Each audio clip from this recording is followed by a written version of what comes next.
बिस्मिल्लाहिर्रहमानिर्रहीम। अस्सलाम वालेकुम जी नाज़रीन, आप देख रहे हैं एफ मीडिया नेटवर्क और मैं हूं आपका होस्ट खुरम शहजाद मलिक। ख़बरों का सिलसिला मज़ीद आगे बढ़ाते हुए अब खबर शामिल करते हैं कोटअतू से। कोटअतू में एतकाफ़ में बैठे नौजवान ने 13 साल के बच्चे को मुबैना बदफेली का निशाना बना डाला।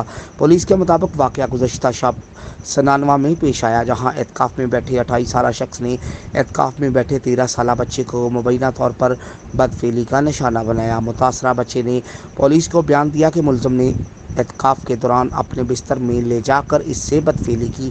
मुलज़िम ने इसके मुंह पर हाथ रख दिया, जिसकी वजह से वो शोर न मचा सका। मुतासरा बच्चे के वालिद की मदईयत में मुलज़िम के खिलाफ ज़्यादती का मुकदमा दर्ज कर लिया गया है और पुलिस ने वाक़या की मज़ीद तफ्तीश और मुलज़िम की तलाश शुरू कर दी है।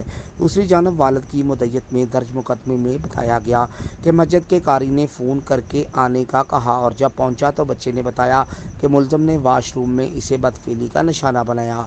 अब तक के लिए इतना ही। अपने होस्ट खुरम शहजाद मलिक को इजाज़त दीजिए। तब तक के लिए आप हमारे चैनल को लाइक, शेयर और सब्सक्राइब करना मत भूलें।